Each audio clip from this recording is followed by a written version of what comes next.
Good evening, dear friends. It is that time of year again, is it not? The time of year for the telling of our tale. Oh, and what a tale it will be as always. And before we get started, actually, we have something different to offer this year. And so I'd like to get right to that. And, I see Edgardo coming my way now. Yes, there he is. Sloth-like creature, could you move any quicker, man? Oh, and here he comes. Oh, and, oh, yes. Oh, I see he is offering a little something. What is this? What is this? Oh, appears to be aged to perfection, does it not? Well, thank you, but I've already eaten. Save it for later. Now you go. You know we have a plan. Gardo was just offering me a little something for Kitty. Yes, and now I would like to tell you what we are offering this year. It is different than what we have offered before. Something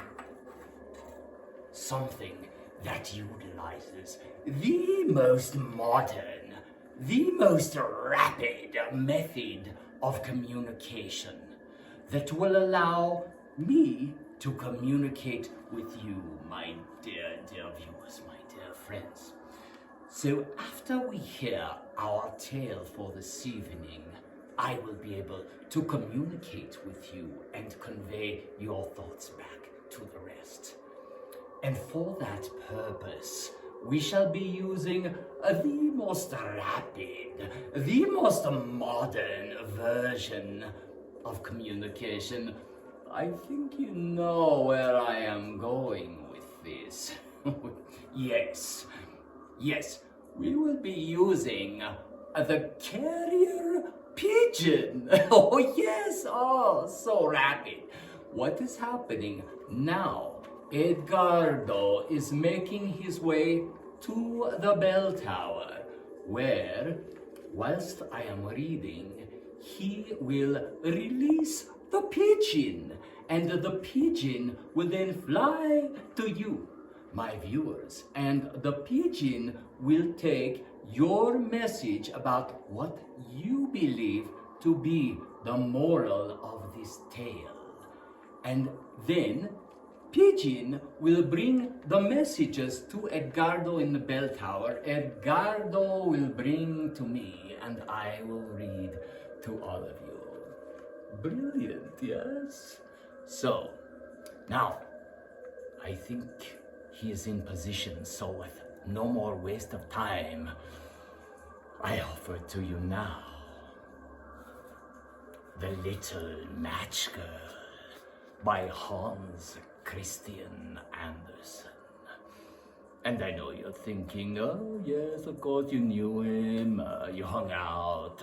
No, we didn't really. We were in different circles, shall we say. And now, hear The Little Match Girl. Little Gretchen wanders up and down the street. The snow is on her yellow hair, the frost is on her feet. The rows of long dark houses without look cold and damp by the struggling of the moonbeam, by the flicker of the lamp. The clouds ride fast as horses, the wind is from the north, but no one cares for Gretchen, and no one looketh forth. Within those dark, damp houses are merry faces bright, and happy hearts are watching out the old year's latest night. With the little box of matches she could not sell all day, and the thin, tired mantle the wind blows every way. She clingeth to the railing, she shivers in the gloom. There are parents sitting snugly by the firelight in the room, and children with grey faces are whispering one another of presents for the new year, for father or for mother. But no one talks to Gretchen, and no one hears her speak. No breath of little whispers come warmly to her cheek. Her home is cold and desolate. No smile, no food, no fire. But children clamorous for bread, and in an impatient sire. So she sits down in an angle where two great houses meet, and she curleth up beneath her for warmth her little feet. And she looketh on the cold wall and on the colder sky, and wonders if the little stars are bright fires up on high. Colder and colder it grows, but she does not feel it now, for the pressure on her bosom and the weight upon her brow. But she struck one little match on the wall, so cold and bare, that she might look around her and see if he was there. The single match was kindled, and by the light it threw, it seemed to little Maggie that the wall was rent in two, and she could see the room within, the room all warm and light, with the fire glow red and blazing, and the tapers burning bright. And kindred spirits there were gathered round the table richly spread, with heaps of goodly viands, red wine and pleasant bread. She could smell the fragrant odor, she could hear them talk and play. Then all was darkness, once again the match had burned away. She struck another hastily, and now she seemed to see, within the same warm chamber, a glorious Christmas tree. The branches all were laden down with things that children prize. Bright toys for boy and maiden, they showed before her eyes, and she almost seemed to touch them and to join the welcome shout. Then darkness fell around her, for the little match was out. Another, yet another she has tried, they will not light. Then, with all her little store she took and struck with all her might, and the whole place around her was lighted with the glare, and lo, there hung a little child before her in the air. There were blood drops on his forehead, a spear wound in his side, and cruel nail prints in his feet and in his hands spread wide. And he looked upon her gently, and she felt that he had known pain, hunger, cold, and sorrow, aye, equal to her own. And he pointed to the laden board, and to the Christmas tree, then up to the cold sky, and said, "Will Gretchen come with me?"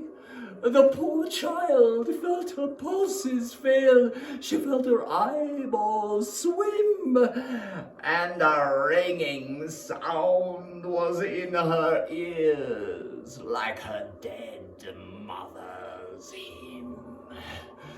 And she folded both her thin white hands and turned from that bright board and from the golden gifts and said, with thee, O Lord. The chilly winter morning breaks up in the dull skies, on the city wrapped in vapor, on the spot where Gretchen lies, in her scant and tattered garments, with her back against the wall. She sitteth cold and rigid, she answers to no call. They lifted her up fearfully and shuddered as they said, it was a bitter, bitter night. The child is frozen dead. The angels sang their greeting for one more redeemed from sin. Men said it was a bitter, bitter night. Would no one let her in? And they shivered as they spoke of her and sighed. They could not see how much of happiness there was after that misery.